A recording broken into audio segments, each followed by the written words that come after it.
Ya, Assalamualaikum warahmatullahi wabarakatuh.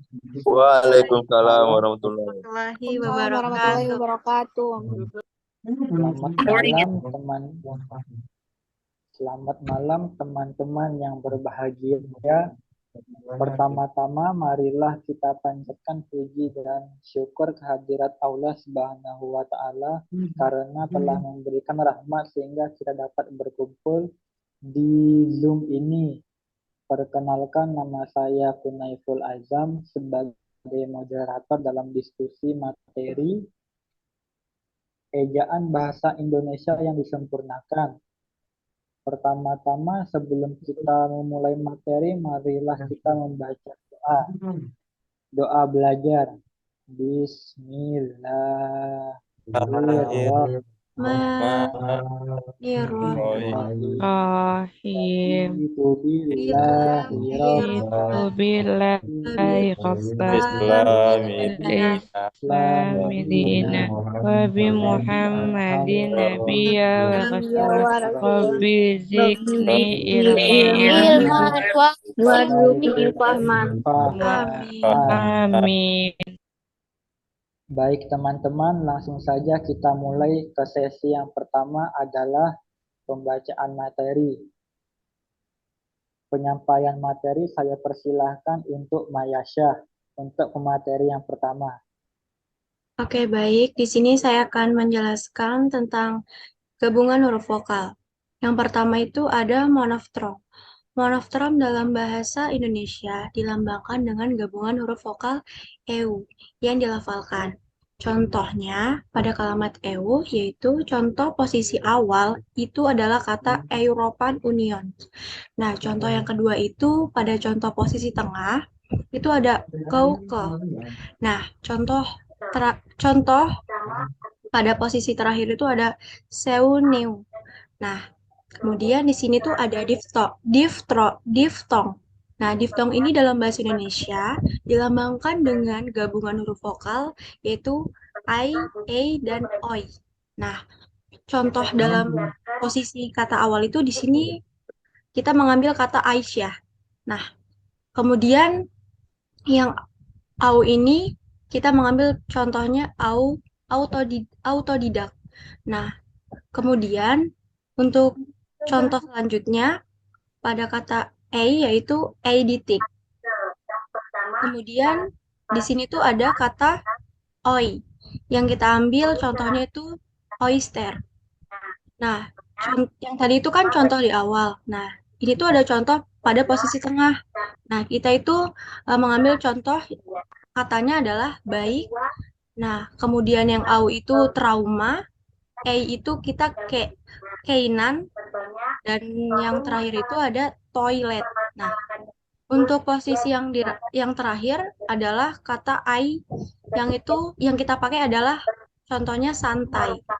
Nah, kemudian pada kata au itu kita pakai kata dipantau, kemudian A itu sendiri kita memakai kata may, dan oi itu kita memakai contohnya yaitu konvoy. Kemudian di sini ada penggunaan huruf kapital. Baik, huruf kapital itu digunakan sebagai kata huruf awal, yaitu kalimat contohnya bagaimana caranya. Kemudian huruf kapital juga digunakan sebagai huruf pertama unsur nama orang yang termasuk dapat julukan, contohnya kita memakai kata orang, nama orang yaitu Febiola Cahya. Nah, kemudian di sini tuh ada kata kapital, huruf kapital maksudnya digunakan pada awal kalimat dalam ikan langsung, contohnya jadi.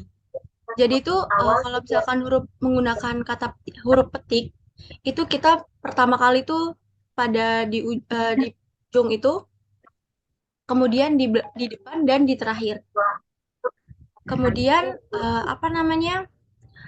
Huruf kapital juga digunakan sebagai huruf pertama dalam hal tertentu yang berkaitan dengan nama agama, kitab suci, dan Tuhan. Termasuk sebutan dan kata ganti Tuhan serta disingkatan nama Tuhan, contohnya Rasulullah Shallallahu Alaihi Wasallam.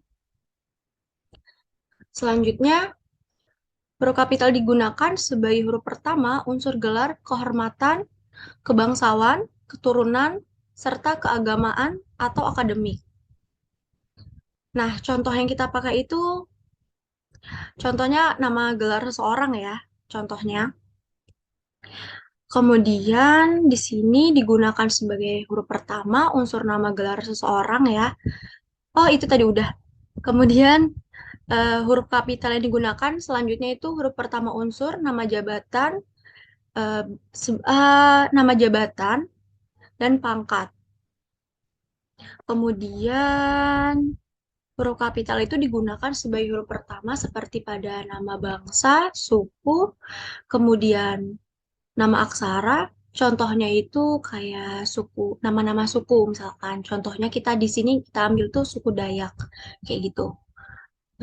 Selanjutnya itu yang terakhir, bukan yang terakhir. Huruf kapital digunakan pada huruf pertama seperti nama Tuhan, bulan, hari, hari besar atau hari raya. Contohnya yang kita ambil di sini tuh hari raya Idul Fitri. Tuh. Kita lanjut aja kali ya. Terus tuh di sini eh, tuh kita gunakan huruf kapital yang pertama itu dengan contoh nama geografi, yaitu kita ambil tuh contohnya nama benua, yaitu benua Australia, kayak gitu. Nah, kemudian nama nama nama diri geografi ini digunakan sebagai nama jenis ditulis dengan huruf non kapital. Nah, contohnya tuh jahe, kayak gitu. Jadi tuh nama istilahnya kayak gitu. Kemudian huruf kapital juga digunakan untuk nama geografi yang menyatakan asal daerah. Contohnya tuh gudeg. Gudeg kan termasuk kayak gudeg itu ciri khasnya Jogja kayak gitu. Contohnya kayak gitu. Dan huruf kapital juga digunakan sebagai huruf pertama semua kata termasuk unsur bentuk ulang utuh seperti pada nama negara, lambang, badan organisasi, atau dokumen kecuali kata tugas. Contohnya itu Dewan Perwakilan Rakyat. Kayak gitu. Dan selanjutnya huruf kapital digunakan sebagai huruf pertama setiap kata termasuk unsur bentuk ulang di dalam suku karangan, artikel, makalah, serta nama media massa. Dan kecuali itu kata tugas yang tidak terletak pada posisi awal. Contohnya tuh dia membaca dongeng Sang Kancil. Huruf selanjutnya yaitu kita ambil tuh pada unsur yang disingkatnya nama gelar, nama pangkat, contohnya SPD, SPD atau sarjana pendidikan. Kemudian huruf kapital selanjutnya digunakan sebagai huruf pertama kata penunjuk hubungan kekerabatan seperti bapak, ibu, kakak, dan adik. Kata yang atau ungkapan yang lain tuh bisa digunakan sebagai sapaan. Contohnya kayak silakan masuk Pak, kayak gitu. Kemudian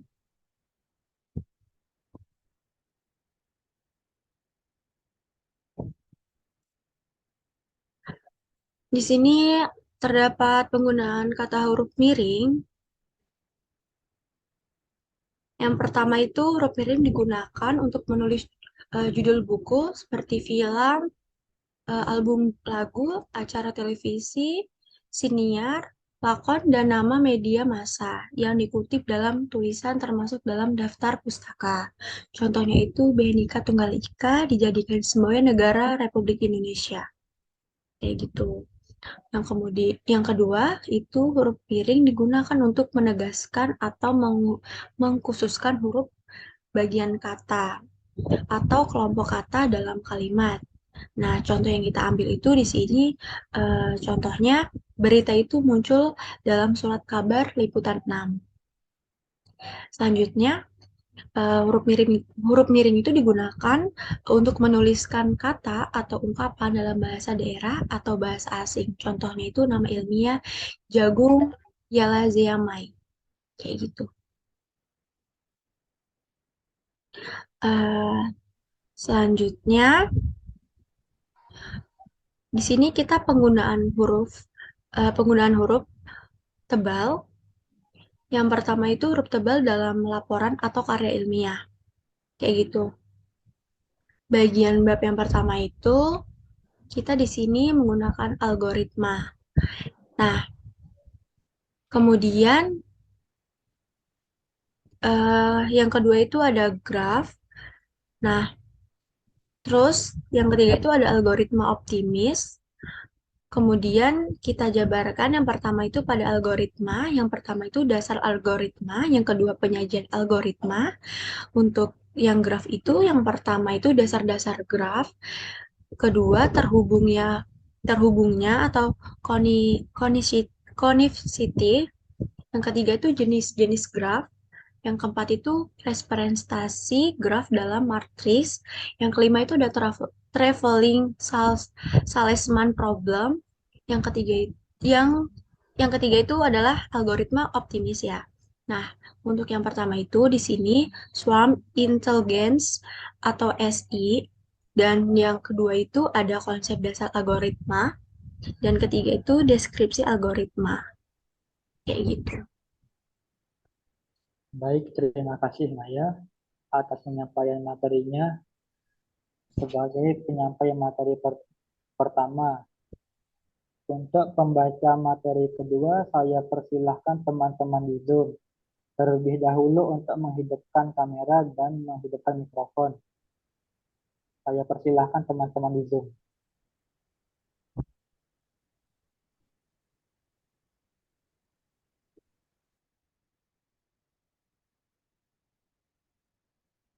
Baik, kepada Amuh Alfian Magalerang sebagai pemateri kedua dipersilahkan.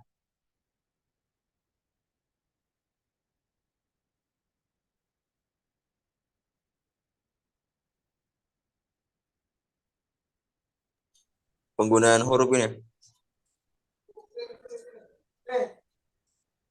Iya, dilanjut penggunaan huruf tebalnya. Ya, baik. Di sini kita akan membahas tentang penggunaan huruf tebal. Dua huruf tebal dalam cetakan kamus. Penggunaan huruf tebal dalam cetakan kamus itu berfungsi untuk menuliskan tema dan subtema.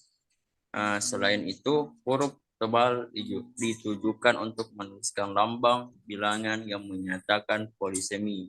Polisemi adalah suatu kata yang bermakna lebih dari satu. Contohnya, pakai V kecil, cak satu mengenakan belajar SLTP seragam putih biru. Dan yang kedua dibubuhi dengan diberi min dengan 1 gelas es teh dan gula. Dan ketiga, huruf tebal dalam cetakan kamus itu pada kata yang telah ditulis miring, huruf tebal dapat digunakan. Contohnya suku katalogi garis miring pada kata psikologi menunjukkan suatu keilmuan yang dipelajari dalam hal ini berhubungan dengan perilaku kejiwaan manusia. Next.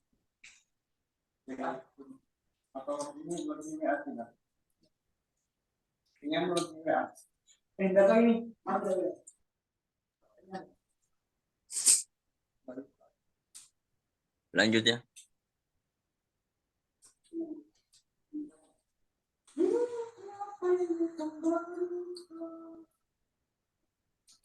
Ya, dan di sini ada penulisan kata, di mana penulisan kata itu ada kata-kata dasarnya.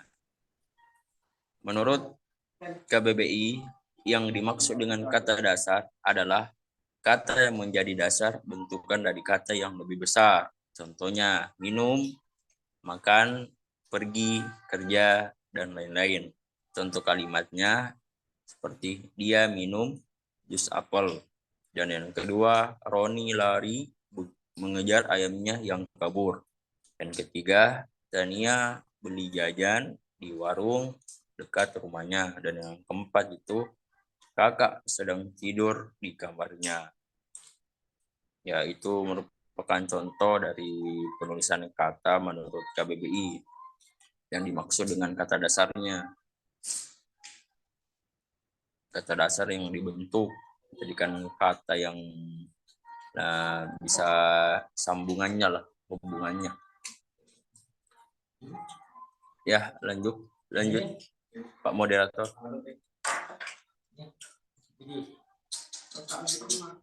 Di sini penulisan kata ini ternyata juga ada kata turunan, di mana kata turunan itu yang pertama ada kata berimbuhan.